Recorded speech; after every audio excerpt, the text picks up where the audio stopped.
네, 오늘 제가 가져온 주제는 어린이 건강이에요. 지금 이제 여름방학 맞이해가지고 사람들이 제가 작년인가 나왔던 그 다큐 있잖아요. 키성장 호르몬 주사 맞는 아이들. 그걸 봤었는데 그걸 방학 때 제일 많이 한대요. 그러니까 여름방학, 겨울방학 때 애들이 키성장 호르몬 주사를 엄청 맞는데 그거에 대한 좀 부작용이나 안 좋은 것들을 그때 그 다큐에서 엄청 시사했었거든요. 그래서 오늘 제가 그거 우리가 무엇이 중요한지 그 키성장 호르몬이 중요할까? 우리는 뭘 봐야 될까? 어린이 건강의 기전이 뭘까를 한번 같이 얘기해 보려고 합니다. 그래서 엄마라면 한 번쯤 걱정하는 우리 아이 잘 자라고 있나? 왜냐면 저희 어린이집에서 항상 하는 얘기가 뭐냐면요. 키가 너무 작은 이제 저희 어린이집 애기들은 아직 성장이 비교할 수가 없어요. 얘가 키가 덜 자랐나 많이 자랐나 사실 비교할 나이가 아니거든요. 제 생각에 뭐 초등학생까지 그런 것 같은데 엄마들이 걱정 많이 하는 거예요. 키 너무 작아서 어떡하지? 얘는 근데 너무 안 먹어서 어떡하지? 하는 그 모든 걱정들이 우리가 진짜 걱정해야 될 것들이 무엇일까를 얘기해 보려고 성장 지표 툴이라고 가져와 봤어요. 네, 이거 저희 제 어린이집 엄마들이 같이 와가지고 우리 아이들 사진을 넣었는데 같은 우리 어린이집 친구들 같은 반 여기 지금 3세 반인가요 이게? 저희 3세 반이죠. 1세 반인가? 1세 반 친구들이 이제 5명 있고 다른 반 친구 3명이 더 있는데 항상 얘네들은 사진 보면 같이 손잡고 다니고 밥 먹을 때도 쪼르르 먹고 낮잠 잘 때도 쪼르르 잔다고 들었어요. 근데 너무 웃기는 게 같은 어린이집이잖아요. 그래서 질병이 정말 많이 와요. 수족구부터 애들 뭐 감기 당연하고 A형 바이러스 뭐 이런 거 정말 많이 오는데 신기한 건 그런 게 올 때마다 아픈 애는 아프고 안 아플 때는 안 아픈 애는 안 아프고 그러니까 원래 바이러스가 오면은 다 같이 아파야 되잖아요. 우리는 같은 환경 어린이집에 있었으니까 예를 들어 그리고 비슷한 나이대고 근데 아픈 애들만 좀 아프고 그리고 아프더라도 어떤 애는 덜 아프고 어떤 애는 세게 아프고 그런 차이들이 있더라고요. 그래서 이게 왜 같은 나이대고 우리가 같은 어린이집에서 같은 바이러스를 받았는데 왜 차이가 있을까? 또 하나는 이렇게 일란성 쌍둥이 혹은 그냥 같은 부모 밑에서 자란 형제 자매들이라도 우리가 같은 환경, 같은 음식을 먹지만 어떤 형제는 키가 크고 어떤 형제는 키가 작아요. 어떤 애는 계속 아픈 애가 있고 어떤 애는 병원 한 번 안 간 애들이 있잖아요. 그래서 그런 차이가 우리가 무엇이 있을까? 이게 분명 일란성 쌍둥이는 제가 알기로 DNA가 똑같아요. 왜냐면 같은 이제 엄마 뱃속에 수정해서 이게 쪼개져서 나오는 거기 때문에 DNA가 똑같은데 어떻게 이게 다른 표현형이 될까? 나왔을 때는 를 본 거죠. 근데 요즘 의학에서 얘기하는 게 뭐냐면 그 다름의 이유 하나는 마이크로바이옴이다라고 얘기를 해요. 마이크로바이옴이라는 건 우리나라 말하면 장내 미생물인 거고. 그래서 제가 이 영상 되게 좋아해요. 프로그램. 너무 쉽게 잘 설명해 주셔서 가져왔어요. 이력들이 다를 텐데 그러면 마이크로바이옴도 다 다르겠네요? 그렇죠. 어떠한 사람도 동일한 마이크로바이옴을 갖고 있지 않고 쌍둥이조차도 마이크로바이옴이 다르기 때문에 저희가 마이크로바이옴의 제2의 지문이라고 하기도 하고 제2의 지놈, 제2의 유전 정보라고 하기도 합니다. 잠깐만, 쌍둥이가 다른 건 되게 의외네. 이거 잠깐만, 같은 엄마 뱃속에서 나왔는데 쌍둥이가 마이크로바이옴이 다르다. 아니면 자라면서 달라진다. 이게 뭐죠? 마이크로바이옴이 흥미로운 게 그러니까 쌍둥이인데 한 사람은 뚱뚱하고 한 사람은 뚱뚱하지 않을 때가 있어서 네네. 그래서 이제 마이크로바이옴이 유전적으로 설명되지 않은 질환 치료에 활용될 수 있을 거다. 그래서 마이크로바이옴 조절했을 때 저희가 질병 치료에 적용할 가능성이 높아졌다라는 얘기들이 나오고 있습니다. 그러니까 쌍둥이는 유전적으로 똑같으니까 유전자 간이 뭔가 다른 게 달라야 되고 마이크로바이옴이 달라서 쌍둥이임에도 불구하고 서로 다른 표현형을 볼 수 있다. 네네네. 그래서 제2의 지문이 맞네요. 지문은 진짜 다 다르니까 쌍둥이. 그래서 아까 말씀드렸다시피 분명히 우리는 같은 DNA인데 왜 이게 다를까 봤더니 요즘 이게 한 20년 전부터 나온 연구라 좀 최근 연구긴 하지만 마이크로바이옴이라는 장내 미생물이 우리가 다르기 때문에 그게 우리 몸으로 이제 표현이 된다. 그래서 어떤 애는 아프고 어떤 애는 안 아프다. 이런 게 될 수 있다라고 얘기를 하는 거죠. 그럼 마이크로바이옴이라는 게 뭘까? 대충 작다는 거 같은데 무슨 뜻일까요? 그러니까 마이크로바이옴에서 마이크로 미생물이고요. 바이옴은 생태계라는 뜻이에요. 그래서 처음에는 미생물 생태계란 말이 쓰였다가 최근에 광고에도 나오고 학계에서 쓰이는 용어가 마이크로바이오타, 마이크로바이옴 두 가지가 쓰이거든요. 마이크로바이오타는 우리 몸에 있는 미생물 전체를 얘기를 하고요. 마이크로바이옴은 마이크로바이오타 플러스 이것의 유전 정보, 그러니까 지놈을 합친 말이에요. 더 그럼 도포가적인 겁니까? 네네 맞아요. 정보를 합친 거. 네. 그러니까 미생물 전체와 바이오타와 네. 거기다가 정보를 합치면 바이옴이 되는구나. 네네네. 그러니까 마이크로바이오타 미생물인데 얘네들이 되게 종류가 다양해요. 그래서 얘네가 우리 몸에서 하는 기능이 상당히 많기 때문에 그래서 그러한 유전 정보 플러스 얘네가 우리 몸에 사는 기능을 합치는 표현으로서 마이크로바이옴이라는 표현을 쓰고 있어요. 그럼 얘네들이 뭐 이롭건 해롭건 상관없이 그냥 네네. 속에 있는 모든 거. 네, 네. 그럼 얘네들 어디에 얼마나 있어요? 분포도가 어떻게 지역적으로 서울, 대전, 대구, 부산 같이. 그러니까 사람의 세포수가 38조 정도거든요. 우리 몸에 있는 미생물 숫자는 39조. 더 많은데? 조금 더 많아요. 어떻게 세포보다 세포보다 많아요? 많아요. 미생물이? 네, 더 많고. 그리고 얘네들은 우리 몸 곳곳에 있긴 한데 가장 많이 있는 것은 장에 있고요. 장. 네, 그 다음에도 있는 게 구강, 또 우리 피부에도 있고, 우리 뭐 생식기에도 있고, 다양한 곳에 살고 있습니다. 아, 장에 제일. 그래서 우리가 지금 우리 몸에 다양하게 분포돼 있지만 가장 많은 곳이 장이다라고 얘기를 했고, 우리가 처음에 마이크로바이옴을 어떻게 시작이 될까를 보면은 우리가 아이를 출산할 때 사실 아이가 뱃속에 자궁 속에 있을 때는 무균 상태라고 해요. 완전 무균 상태거든요. 근데 출산을 하면서 우리 질의 산도가 이렇게 좁은 걸 아이가 나오는 거잖아요. 완전 좁게. 그러면서 그 질에 있는 모든 엄마의 마이크로바이옴을 다 가지고 나오는 거예요. 그게 아이의 첫 미생물이에요. 그래서 자연 분만을 하는 아이들은 엄마의 질 속에 있는 그리고 엄마 피부 속에 있던 마이크로바이옴을 다 가지고 나오는 거죠. 근데 요즘 나오는 연구가 뭐냐면 자연 분만과 그러면 제왕절개의 차이가 어떻게 되냐. 왜냐면 자연 분만 요기를 통해서 아이가 질 샤워라고 하죠. 그걸 하고 나오는데 제왕절개는 그게 없이 바로 세상에 나오잖아요.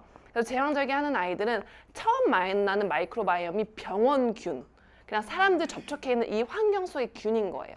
근데 그게 당연히 뭐 사실 마이크로바이옴이라는 거는 환경이 중요하거든요. 자라나면서 이제 식이섬유 많이 먹고 이러면 보강이 돼요.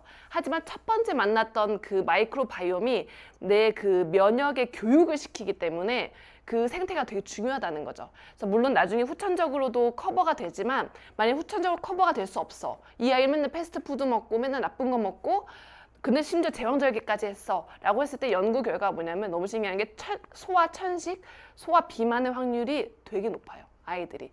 또 하나는 나중에 성인이 됐을 때 제2형 당뇨 있죠. 당뇨가 46%가 많이 나온다고 해요. 그만큼 미생물의 생태계를 뭘 접하느냐. 그래서 제왕절개와 자연분만 요즘 많이 엄마들이 고민하고 많이 제왕절개를 선택하는데 그거에 대한 좀 고민이 필요하고 만약에 내가 제왕절개 어쩔 수 없이 했어. 그럴 수 있잖아요. 그럴 경우에는 엄마 모유가 굉장히 좋은 미생물을 많이 준다고 해요. 엄마 몸에서 나오는 그 모유 수유를 통해서 미생물을 또 한 번 받아들일 수 있기 때문에 제왕절개를 했다면 그럼 모유 수유라도 하고 이런 식으로 좀 보충이 가능하다는 거죠. 그러다 결국에 마이크로바이옴은 우리 인체에 서식하는 미생물 생태계인데 그중에 95%가 소화기관에 있다.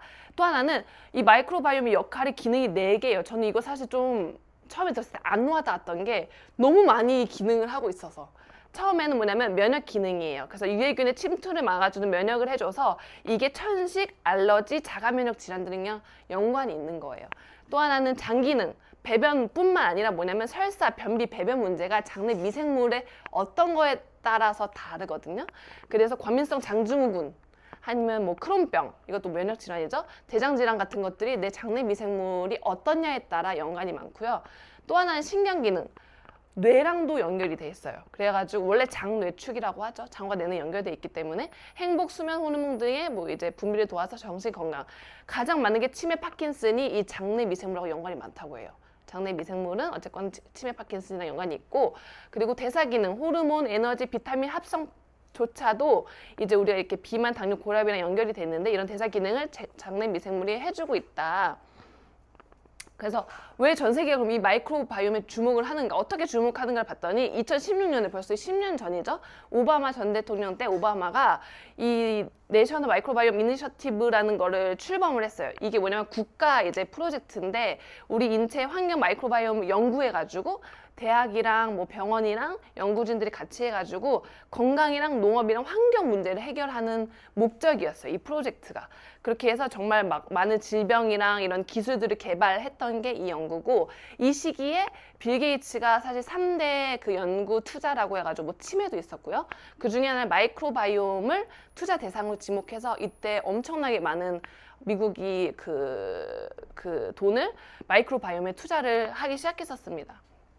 그래서 보시면 뭐 많은 연구들이 이때부터 시작이 돼가지고, 사실 마이크로바이옴은 우리 일반 사람들한테는 낯설지만 과학계에서는 너무 이미 오래된, 사실 과학계에서 20년이면 큰 시간이거든요. 연구인 거죠. 그래서 제가 네이처지 과학 잡지에서 나왔던 결과가 뭐냐면, 네이처지에서 연구를 하나 했는데 마이크로바이옴 장내 미생물을 그 아마존 사람들이랑 미국 사람을 비교를 한 거예요. 보시면 이게 아마존 부족들이거든요. 다 다른 부족들이고 이건 미국 사람들인데, 이 색깔들이 장내 미생물들의 이름이에요. 근데 보시면 아마존 사람들은 장내 미생물이 종류가 되게 많죠. 근데 미국은 이 초록색 박테리아 그 장내 미생물이 좀 현저히 많아요. 그러니까 보시면 차이가 뭐냐면 다양성이 달라요. 여기는 장내 미생물이 굉장히 다양한데 여기는 굉장히 일괄적인 이 초록색 애가 많이 분포를 하고 있다. 그러면 이 기능들이 뭘까? 얘네가 많다고 하는데 이게 뭘까 했을 때 제가 이 하나를 찾아봤어요. 액티노박테리아를 하나 찾아봤더니 뭐라고 하냐면, 제가 이거 기초과학연구원에서 찾아봤거든요. 뭘 의미하는지. 우리나라 말은 방선균이라고 해요. 방선균이라는 거는 세균에 속하는 항생함합 물질의 보고예요. 그러니까 우리 몸에 자체적으로 이 박테리아가 아마존 사람들은 많아요. 그래서 어떤 질병이 있었을 때 항생제, 항진균제, 항암 특성을 지녀서 스스로가 항암을 하고 항염을 하고 항진균 역할을 한다는 거죠. 근데 아까 보신 것처럼 미국인들은 거의 그게 없거나 조금 있어요. 그래서 얘들 어떤 질병이 들어왔을 때 아마존 사람들은 스스로 내 안에 장내 미생물들이 이걸 다 치유할 수 있는데, 미국 사람들은 그런 기능이 없기 때문에 병원에 갈 수밖에 없는 거죠. 그래서 병원에서 항생제를 받는 거예요, 우리가.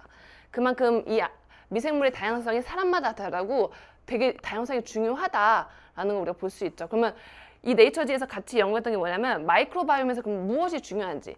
그러니까 마이크로바이옴이 우리 몸에 있는 것도 알겠어. 39조나 있어. 그리고 마이크로바이옴이 우리 몸에 어떤 역할을 하고 있는데, 이 마이크로바이옴이 그러면서 뭐가 중요해? 라고 이제 연구를 한 거죠. 근데 이 연구에서는 미국 국립보건원이 연구를 했고요. 2007년부터 16년까지 9년간 장기 프로젝트로 한 거예요. 그래서 인간 미생물 군집 프로젝트라고 이름을 해가지고 2,200억 한화로 정도를 투자해서 한 건데, 결론적으로는 마이크로바이옴의 다양성이 너무 중요하다. 우리 몸의 장내 미생물이 너무 중요하다. 이런 거예요. 사실 회사가, 작은 규모의 회사는요, 한 사람이 회계도 하고 격리도 하고 뭐도 하고 다 해요. 큰 회사는요, 회계부서 따로 있고 마케팅 부서 따로 있고 뭐 전략팀 따로 있잖아요. 그러니까 우리는 다양한 이 부서가 있을수록 우리 몸이 일을 잘해요, 효율적으로. 근데 내 몸에 회계팀밖에 없어. 그럼 다른 영역에 있는 일들을 할 수가 없는 거예요. 또 하나 중요한 거는 다 있어. 회계팀도 있고 뭐 다 있는데 그 비율이 어떤지가 중요해요. 어떤 회사는 회계팀에 100명이 몰려있고 마케팅은 1명만 있어. 그리고 뭐 전략팀도 1명만 있어. 그것과 골고루 여기도 50명, 저기도 50명, 여기 50명 있는 것도 되게 다르겠죠. 그래서 비율과 이 다양성이 너무나 중요하다라는 걸 연구를 통해서 알게 된 거죠. 그럼 이 다양성이 우리 몸에 어떤 걸 주냐, 어떤 유익이 있는지, 어떤 걸 담보하는지 좀 제가 3가지를 정리를 해봤어요. 첫 번째는 건강이랑 너무나 직결돼요, 미생물이라는 게. 그래서 예를 들어 요 만성 폐쇄성 폐질환이라는 걸 아산대학교에 너무 이제 폐가 안 좋아지, 폐질환을 갖고 있는 사람들이 많아서 연구를 해보니 폐질환의 그냥 요인은 첫 번째가 흡연이에요. 그러니까 흡연을 한 사람들의 대부분 이 폐질환을 가지고 있다. 근데 너무 흥미로웠던 게 뭐냐면, 그러면 대체로 그러면 다 흡연을 하면 이 질환이 가져야 되는데, 어떤 사람은 30년 동안 흡연을 했는데 이게 없고요. 어떤 사람은 1년만 흡연했는데 이 폐질환이 생긴 거예요. 그럼 이 차이는 뭐지? 왜 누구는 아무리 오래 담배를 펴도 폐질환이 안 생기고 누구는 잠깐 폈는데 폐질환이 생긴가? 이제 이 연구를 한 거죠. 그래서 이 연구를 이제 서울대학교랑 서울 아산병원이랑 HM파마라는 이제 사립 회사에서, 마이크로바이옴 회사에서 연구를 했더니 그때 한 5년간 57억 원을 가지고 연구를 한 거예요. 근데 결론적으로 뭐냐면, 이 폐 질환으로 그 폐질환이 안 걸리는 사람들은 장내 미생물이 폐질환으로 가는 모든 그 길을 블럭을 시킨대요. 그러니까 폐질환이 걸릴 수 없게 미생물들이 일을 한다는 건 거죠. 근데 안 그런 사람들은 그런 미생물이 없는 거예요.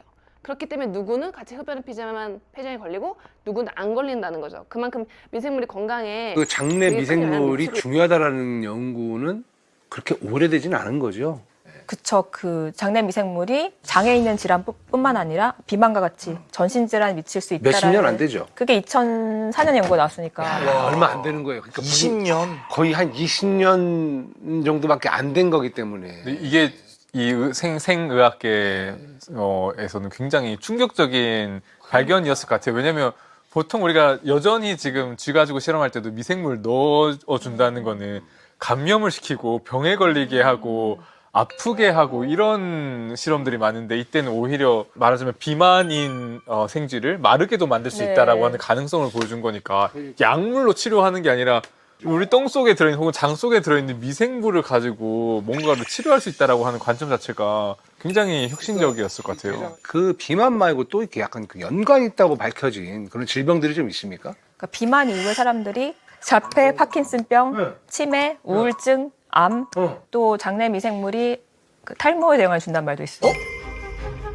그냥 가네요, 얘는. 모든 범인이네요. 야, 이거 참 아니, 엄청난데요. 그렇지 않아도 얼마 전에 진짜 깜짝 놀란 기사를 봤는데 자폐 환자를 치료를 하는데 장내 미생물로 이용해서 자폐 환자 치료길이 열렸다라는 기사를 봤었어요. 진짜 가능해요, 그런 게요? 그러니까 실제 그 자폐 환자한테 건강한 사람의 그 똥을 이식하는 그 임상 연구가 진행된 적이 있어요. 그랬을 때 이 자폐를 겪는 사람들에서 행동 지표가 개선이 되었다라는 결과는 있긴 해요. 아토피도요? 그래서 이것도 장 뇌축처럼 장 피부축 이렇게 얘기를. 그래서 우리가 몸의 모든 것들이 마이크로바이옴 연결이 됐는데 사실 뭐 마이크로바이옴이라는 거가 생태계가 만들어지는 거에는 모든 생활 환경이 주하거든요. 나중에 제가 설명드리겠지만 이거는 제가 자폐라고 아까 말을 해가지고 서울대 천종식 교수가 어제 마이크로바이옴 전문 교수님이셔서 이분이 그 자폐증에 대해서 한 얘기를 제가 자, 2011년에 나온 발표된 논문을 제가 소개를 해드릴 텐데, 이 논문뿐만 아니고 이 뒤에 제가 설명드릴 논문들도 다 주도적인 역할을 하신 분이 이 제임스 아담스라고 하는 아리조나 주립대 교수님이세요. 이분은 이 왼쪽에 있는 이 교수님이시고, 이 가운데 있는 이 따님 때문에 이 연구를 이제 시작을 한 것 같습니다. 이 따님이 바로 이제 자폐증 환자예요. 이 장 상태하고 그다음에 이 자폐증을 이제 관계를 본 거예요. 그래서 먼저 첫 번째 보여드릴 이 차트를 보시면은 장이 안 좋은 상태의 아이들 여기 보면은 좀 붉은색 계통으로 나와 있는데 그다음에 장이 뭐 상대적으로 좀 덜 안 좋은 아이들 푸른색 계통으로 나와 있는데 장이 안 좋은 아이들이 장이 좀 덜 안 좋은, 그러니까 장이 비교적 괜찮은 아이들보다 훨씬 자폐 증상이 심했다는 거예요. 그래서 이 네 가지 분야, 네 가지에서 전부, 그러니까 언어, 사회성, 그다음에 인지, 그다음에 행동 이런 전체적으로 다 자폐증이 심했다 하는 거고요. 실제로 이걸 안 좋은 정도를 이제 서로 비교해 보면은 자폐증이 심할수록, 안 좋을수록 위장관이 안 좋은 정도도 똑같이 이렇게 올라간다는 겁니다. 그래서 장이 안 좋은 아이일수록 자폐증이 더 심각하다. 이렇게 이 논문에서는 이제 결과를 나타내고 있어요.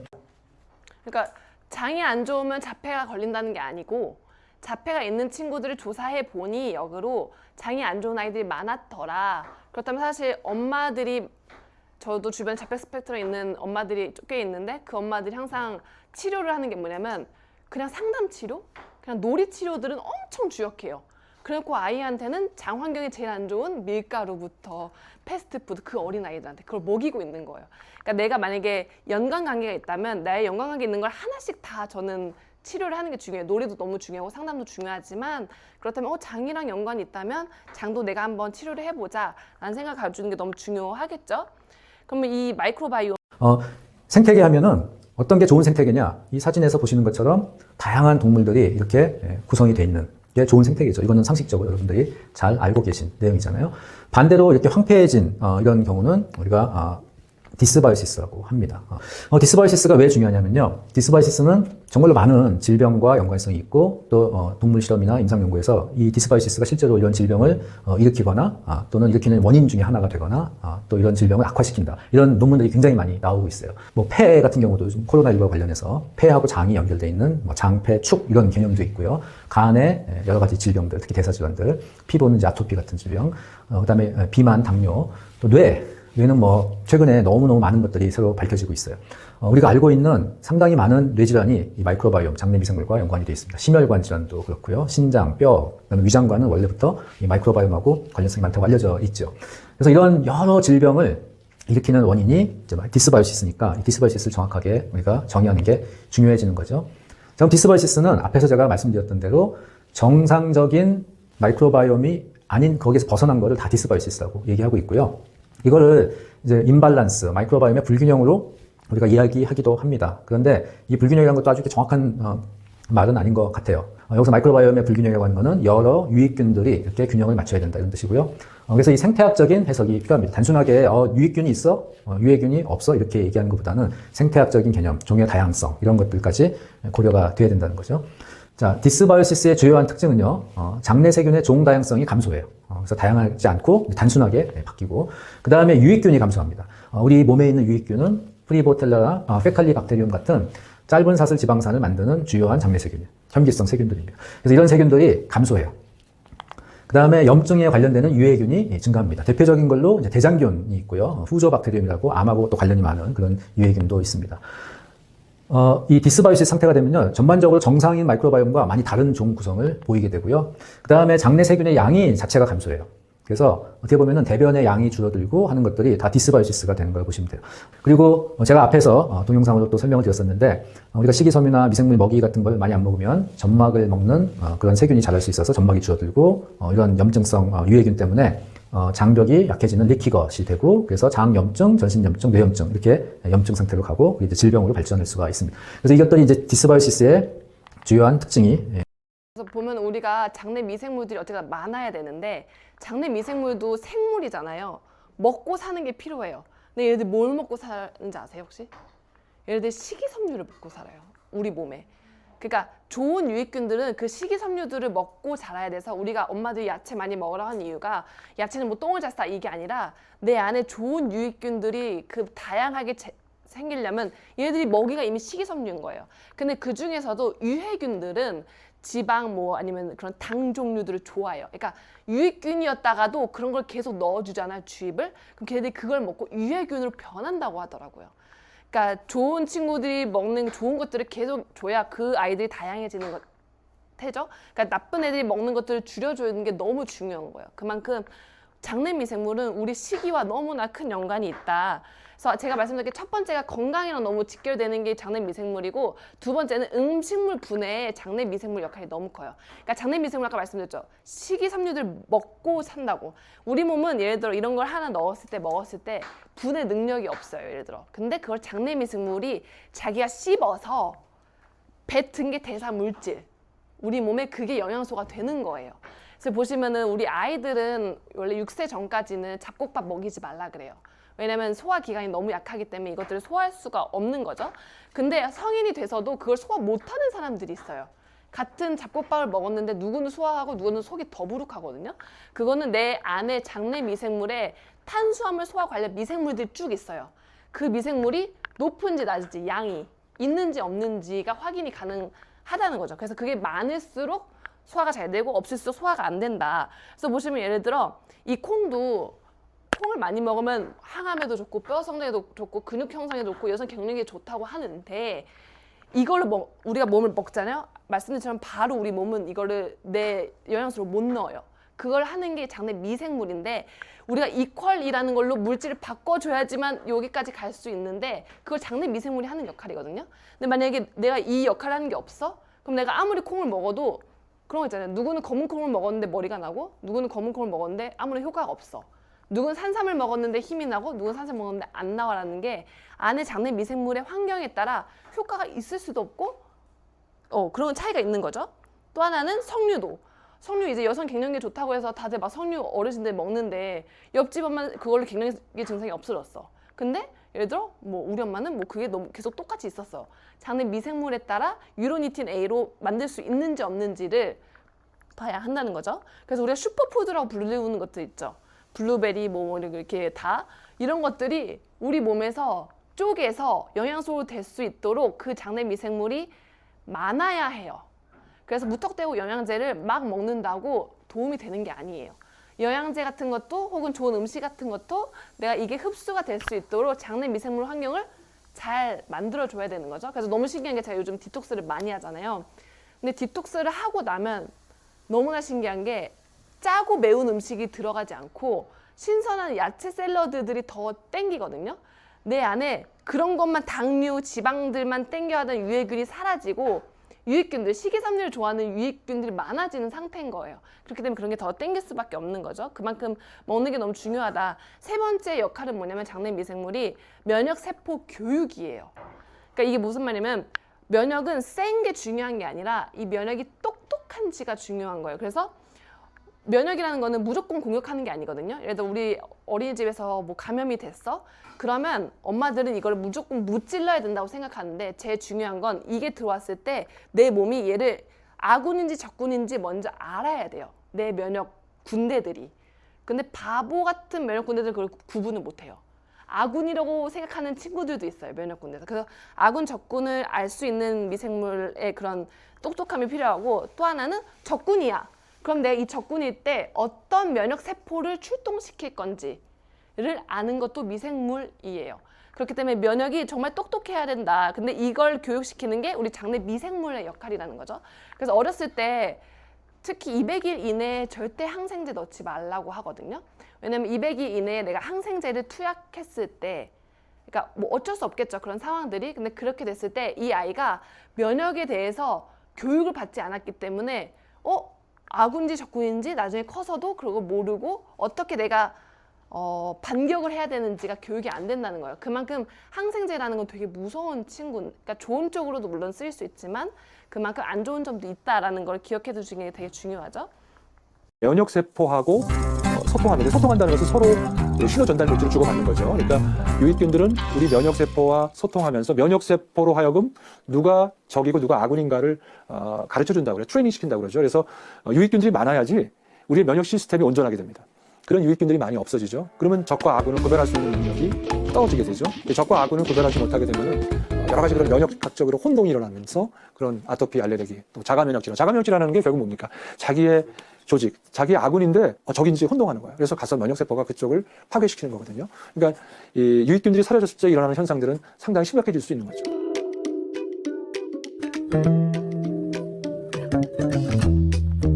하버드 의대랑 이스라엘의 그 와이즈먼 연구소 마이크로바이옴을 꽤 오랫동안 그래서 요즘에 그 자가면역 질환하는 친구들이 저 주변에 되게 많아요. 그 또래 친구들이. 근데 보니까 자가면역 질환들이 어쨌거나 자기 면역 시스템에 오류가 있어서 아군인지 적군인지 모르면서 생기는 것들인데 그걸로 인해서 본인의 면역이 제대로 역할을 못하는 거죠. 근데 그거의 가장 주 원인은 스트레스, 그 다음에 우리가 먹는 식습관이라고 해요. 그러면서 면역력에 이상이 생기는 거죠.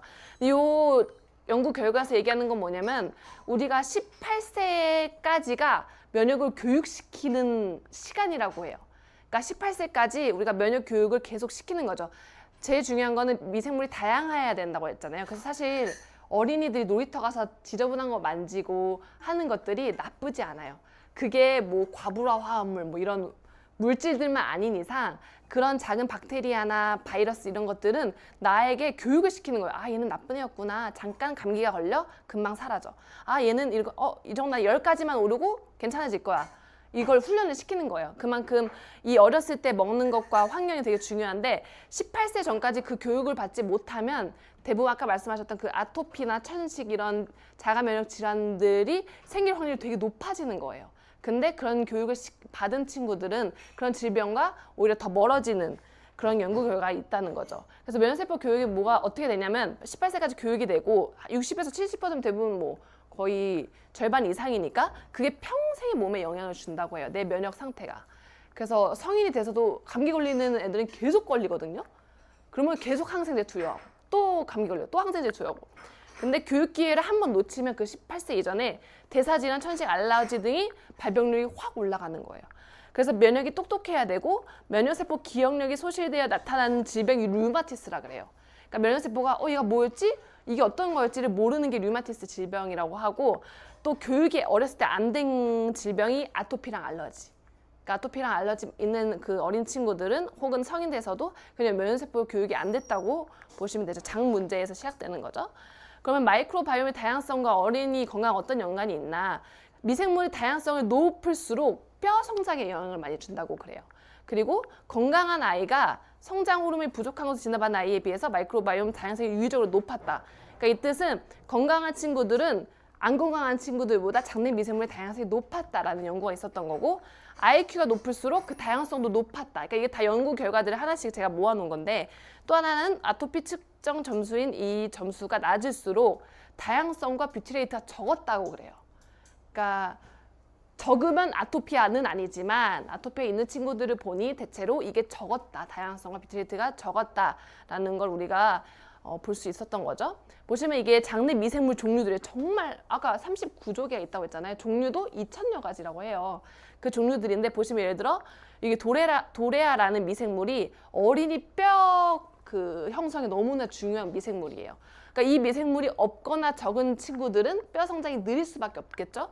또 하나는 뭐 이 비피도박테리움 롱검이라는 거는 발육이 빠른 아이들한테 나타나는 미생물이라고 하더라고. 발육이 잘 된 친구들한테서. 그래서 뭐 이런 미생물 정말 천시아동한테 높은 게 이런 거고, 그러니까 좋은 미생물, 나쁜 미생물 다 있는데 그거의 그 비율이 어떤지를 좀 잘 보시는 게 중요한 거겠죠. 그렇다면 우리가 다양성이 무너지지 않고 계속 늘어나려면 어떻게 해야 되냐? 일단 무너지는 지름길은 감염이 너무 많이 되는 거. 또 하나는 백신. 그러니까 항생제, 약 이런 거 다 포함. 그리고 첨가물, 밀가루, 스트레스가 우리 다양성을 정말 무너뜨리게 하는 거예요. 제가 나중에 결과 보여드리겠지만 제가 애 낳고 그 다양성이 정말 무너졌었거든요. 낳자마자 6개월 후에 이거 검사했을 때. 근데 늘어나는 법은 면역관리, 아까 면역교육 시키는 것들, 식이섬유 너무 중요해요. 그 다음에 운동. 그러니까 그만큼 아이들한테 야채를 안 먹는다고 포기하면 안 돼요. 그러기엔 너무 내가 많은 것들을 아이 건강에서 포기하는 거기 때문에. 근데 우리가 이제 미생물 검사를 제가 이걸 보여드린 이유는 아까 HM파마 기억하시죠? 서울대 아산이랑 서울대 교수랑 같이 검사했던 HM파마가 이 변 검사 키트를 만든 거예요. 그래서 변 검사 키트를 빅데이터로 돌려서 몇만 건, 10만 건 이상의 사람들의 변들을 가지고 우리 장내 미생물이 어떤 상태인지를 보게 된 거죠. 그래서 이건 제가 샤이니 낳고 6개월 때 검사를 했더니 보시면 이게 지금 포스트바이오티스랑 뭐 다양성이나 유익균이나 이런 것들인데 이게 원래 이렇게 보라색이 돼야 되거든요. 근데 저는 이때 빨간색 지표 보이시죠? 되게 다 부족한 상태였어요. 왜냐하면 아이 낳으면 아시겠지만 잠 못 자지, 밥 제대로 못 먹지. 그리고 저는 애 때문에 그 아이 울음소리가 사실 되게 큰 스트레스라고 하더라고요. 그 엄마들한테. 스트레스 많다 보니까 이런 다양성이 완전 무너졌던 거예요. 그러면서 이렇게 쭉 검사를 했더니 저는 예를 들어 비타민 생성 장내 미생물 수치가 좀 낮게 나왔었고 저희 남편은 어디지 체지방 이런 콜레스테롤이 되게 낮게 나왔더라고요. 저희 남편 좀 이렇게 돼 있거든요. 그러니까 그런 것들이 다 미생물로 보여진다. 그래서 저는 이때 좀 점수가 진짜 낮았었고 그리고 최근 이거는 좀 이전 버전인데 보시면 콜레스테롤부터 체지방, 면역, 인지, 수면, 스트레스 관련돼서 내 상태가 어떤지를 얘가 여과 없이 보여줘요. 나는 이걸 얘기하지 않았는데 그러니까 출산한 엄마의 몸을 얘가 여과 없이 보여주고 전 이때 좀 놀라웠던 게 제 몸에 맞는 식사 습관을 나중에 알려줘요. 근데 거기서 저는 뭐라고 하죠? 저포드맵 식단을 해야 된다고 하더라고요. 근데 저포드맵에서 먹으면 안 되는 것 중에 하나가 사과예요. 근데 저는 항상 회사 다니는 내내 아침에 사과를 하나씩 먹었었고 항상 설사했었어요. 그러니까 저는 그래서 나 과민성 대장증후군인가? 라고 생각을 했었는데 사과를 끊고 제가 유산균을 바꾸니까 설사가 딱 끊긴 거예요. 그러니까 원래 사과는 다 좋다고 하잖아요. 그러니까 누군 이게 좋더라 하는 그런 슈퍼푸드가 내 미생물 상태에 따라 나는 맞고 안 맞을 수가 있기 때문에 내 미생물을 아는 게 너무나 중요하고 여기서 하는 그 테스트는 6개 튜브로 나눠서 우리의 변을 이 6개 튜브 안에 다 넣는 거예요. 각자의 그 미생물 가장 몸이 좋다고 하는 6사람들을 6분류로 나눠서 거기 넣었을 때 내가 어떻게 반응하는지를 따라서 나에 맞는 유산균을 정해주는 게 이 병검사의 특징이거든요. 그리고 저는 오늘 말씀드리고 싶었던 게 그로잉랩이라고 저희 그 뉴트리에이트 프로그램에서 하는 여름방학, 겨울방학 프로그램이 있어요. 그거는 아까 말씀드린 이 병검사를 우리 친구들은 못해요. 3세 이상이어야 돼요. 3세 이상 아이들이 병검사를 하고 그 다음에 이 4개 검사를 추가로 하는 거예요. 먼저 이게 병검사, 그 다음에 인바디, 그 다음에 엑스바디는, 인바디는 뭐 아시죠? 우리 몸에 있는 세포의 쫀득함까지 다 나온 건데 이거 헬스장에 있는 인바디 기계는 진짜 안 좋아요. 저희 여기 센터에 있는 거는 2천만 원짜리거든요. 그 정도의 사양이 돼야 실제 내장 지방과 세포 수분량까지 다 나와요. 그래서 그런 인바디를 검사하는 게 중요하고 NQ 지수라고 내 영양 식습관이나 식행동을 이제 설문조사로 하는 게 있어요. 그래서 이거를 NQ 지수를 검사하고 뷰노라고 정형외과 가시면 수골 사진을 받을 수 있어요. CD로. 그걸 같이 챙겨서 엑스바디 자세 체형 분석하는 기기로 같이 해가지고 이 5개를 같이 모아서 이 뉴트레이트에서 그 상담을 해줘요. 무료로. 근데 이것도 자기가 그러니까 요거는 준비를 해야겠죠? 요거는 다 이제 센터에 있는 거니까. 이렇게 하는 건데, 우리 한정우 리더님 아들, 우리 수호가 5세 때 했나요? 3세 때 했나요? 4세 때 이 검사를 했어요. 그래서 가서 인바디 측정하고 너무 본인이 뭐 이제 막 설문조사를 서명하고 설문조사 내가 밥 어떻게 먹는지 수고 사진까지 다 내가지고 상담을 영양사랑 하는 거예요. 그래서 그거에 맞게 내 뼈 성장 나이가 지금 어떤지 이런 것들을 이렇게 다 분석을 해줘서 어플로 볼 수가 있어요. 그래서 이 어플로 봐서 내가 지금 오늘 뭐 7월이다. 그럼 8월 것도 찍고 뭐 9월 것도 해서 쭉 변화가 인바디랑 엑스바디를 계속 함으로써 변화가 어떻게 되는지 볼 수 있거든요.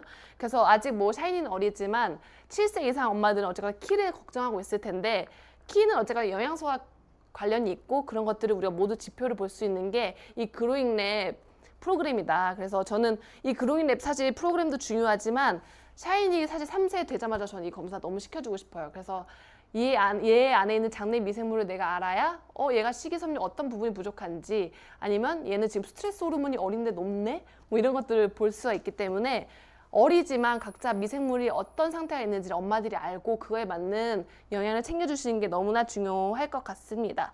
그래서 어린이 건강한 전 이렇게 마쳤습니다. 감사합니다.